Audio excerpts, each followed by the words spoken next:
Imagine you wake up and the news says the president of a country in West Africa has been detained inside his own palace. A few hours later, soldiers appear on national television and declare that they now run the country. That is exactly what happened in Niger in late July of 2023. If you have heard bits and pieces about this story, about uranium, foreign troops, Russia, and something called ECOWAS, and you want it all untangled in plain language, stay with me. By the end of this explainer, you will know what happened, why it happened, who the key players are, how the region and the world reacted, what it means for ordinary Nigerians, and why this one event continues to matter far beyond Niger's borders. Start with the basics. Niger is a large, landlocked country in the Sahel, a semi-arid belt that stretches across Africa just south of the Sahara. Most people live off agriculture and herding. The country is young, with a fast-growing population, and for years it has faced attacks from armed groups linked to Al-Qaeda and the Islamic State, mostly along its borders with Mali and Burkina Faso in the west and Nigeria in the southeast. Even before the coup, the government relied heavily on international partners for security support and aid. Now the event. On July 26, 2023, President Mohamed Bazoum, a civilian elected a couple of years earlier, was detained by members of his own presidential guard. Later that day, a group of officers announced on television that they had seized power. They called themselves the National Council for the Safeguard of the Homeland. Soon after, the head of the Presidential Guard, General Abdourahmane Tchiani, appeared as the leader. The constitution was suspended, state institutions were dissolved, and night curfews and border closures followed. The new rulers said they had acted to stop the country from, in their words, slipping into chaos. Why did they claim a need to step in? There are a few layers to this. First, security frustration. Despite years of Western training missions and the presence of foreign troops and drones, deadly attacks by armed groups kept happening. For many in Niger, that raised a painful question: if the strategy is working, why do the attacks continue? Second, politics and trust. Inside Niamey, critics accused the elected government of concentrating power among a small circle and mishandling sensitive balances among regions and ethnic communities.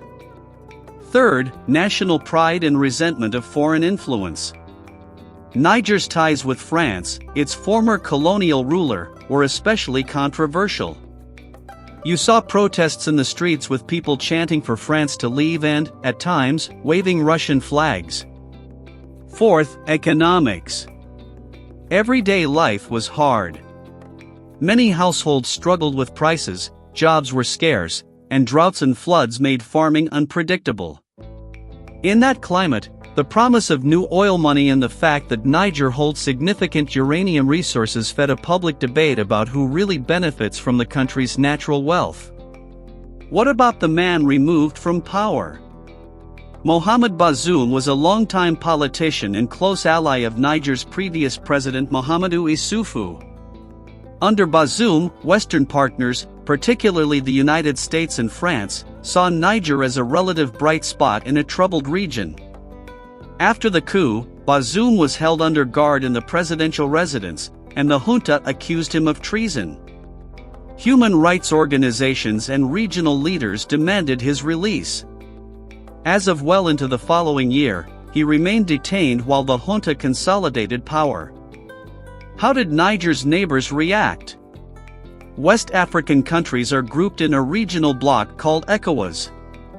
Their first reaction was to condemn the coup and to push for a return to constitutional order. ECOWAS announced heavy economic and financial sanctions, including border closures that hit trade hard, and even said that military action was on the table if negotiations failed. That threat of force was meant to deter further coups in the region, but it also risked war among neighbors. Inside Niger, the junta used the threat to rally support, arguing that foreign powers and regional elites were ganging up on the country. Over time, sanctions squeezed ordinary people, raised prices, and disrupted commerce. Eventually, ECOWAS moved to soften and then lift key sanctions, acknowledging the humanitarian impact and the lack of a quick path back to elections. What about France and the United States? Both had troops and assets in Niger before the coup. France was already under intense pressure in the Sahel after withdrawing from Mali and then Burkina Faso, and relations with the new leaders in Niamey deteriorated fast. French forces and the French ambassador left the country over the months after the coup. The United States initially tried to keep a narrow counter-terrorism cooperation going, especially around two air bases used for surveillance and drones, one near Niamey and another in Agadez that Washington had spent a lot of money building. But as relations soured and the junta aligned with new partners, Niger asked the United States to withdraw. Washington agreed, and American troops began leaving and later completed the handover of facilities to Nigerian authorities. Did outside players rush in to fill the vacuum? Russia deepened security ties with Niger after the coup, sending military instructors and equipment and presenting itself as a partner that respects sovereignty. That echoed a larger shift across this part of Africa, where juntas in Mali and Burkina Faso had already turned toward Moscow for security cooperation. At the same time, China's role in Niger focused more on energy and infrastructure, especially a long pipeline designed to carry crude oil from Niger to a port in Benin. That project was meant to transform Niger's export earnings, but the coup and a border dispute with Benin triggered fits and starts, including stoppages of oil flow and tense standoffs at the coastal terminal before exports resumed again. Inside Niger, the new rulers appointed a civilian prime minister and a cabinet but kept core power within the military council. They promised a transition back to civilian rule on a timeline they would set, while many opposition figures and civil society activists faced arrests or restrictions. On the streets of Niamey, you saw a split. Some citizens welcomed the idea of pushing out foreign troops and starting fresh. Others worried that military rule would shrink freedoms, isolate the country, and make security even worse. Families argued around the dinner table about whether this was liberation or a dangerous detour. Security on the ground did not magically improve. In some regions, attacks continued. In others, military operations pushed armed groups away for a time. The reality is that insurgencies in the Sahel are deeply rooted in local disputes over land, water, smuggling routes, and governance failures. Foreign troops alone were never a cure, and a change of flags on uniforms did not change that overnight. The hard work is building trust between communities and the state, making local justice systems function, giving young people real economic options, and managing natural resources fairly. To understand why this coup resonated so widely, zoom out. Since 2020, the Sahel has seen a wave of putsches. Mali had 2. Burkina Faso had 2. Guinea had 1. Niger's turn in 2023 signaled that a whole security model built on Western training, aid, and drone surveillance was in crisis. It also showed how fast geopolitics can shift. In a period of months, France lost another foothold, the United States lost access to a key drone hub, Russia gained influence, and China's bet on an oil pipeline ran into political turbulence. Meanwhile, the regional order itself shook. Niger aligned tightly with Mali and Burkina Faso in a new Sahel grouping, while relations with ECOWAS went from tense to openly hostile before the bloc trimmed sanctions to limit harm to civilians. Let's talk about uranium because it comes up a lot in online debates. Niger is a significant producer of uranium used for nuclear power, and French-linked companies have mined it for decades. That history fed strong feelings in Niger about whether deals were fair. After the coup, rumors spread that Niger had cut off uranium exports to punish Europe. In reality, the situation was more nuanced. The junta prioritized renegotiating terms and signaling a more assertive stance over resources, but there was no simple, permanent switch turned off that instantly starved European reactors. The more important point is that Niger's leaders want more leverage over all of their resources, not just uranium but also oil. Oil could reshape the economy if managed well. The pipeline to Benin, almost 2,000 kilometers long, links fields in eastern Niger to the Atlantic. When it flows smoothly, tankers load Nigerian crude for export. But politics keeps intruding. After the coup, borders slammed shut, and trust between Niger and Benin collapsed. At different moments, Benin blocked oil shipments or detained Nigerian personnel, and Niger halted flows in response. Negotiators shuttled back and forth. Eventually, shipments resumed, but the on-off pattern underscored a simple truth: for landlocked countries, neighbors are lifelines. If relations break, so does commerce. You may be wondering, where does this leave ordinary people? Sanctions and border closures hit traders, truckers, market women, and small shops first. Prices jumped for basic goods. In the north, a city like Agadez, once a stop for tourists and a hub along migration routes, saw hotels shuttered and craft markets go quiet. In farming areas, climate shocks and insecurity kept squeezing harvests. When oil money finally starts to arrive in larger amounts, the big test will be whether it pays for roads, clinics, schools, and jobs in a way people can actually feel, not just headline numbers in a budget. Could this coup have been avoided?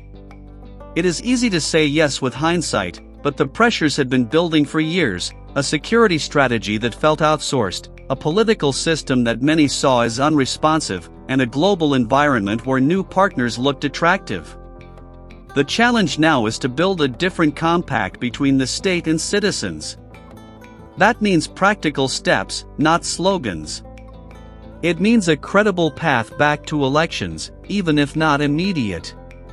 It means protecting space for journalists and civic groups so critiques can be voiced without fear. It means fixing local grievances before they become recruitment fuel for insurgents.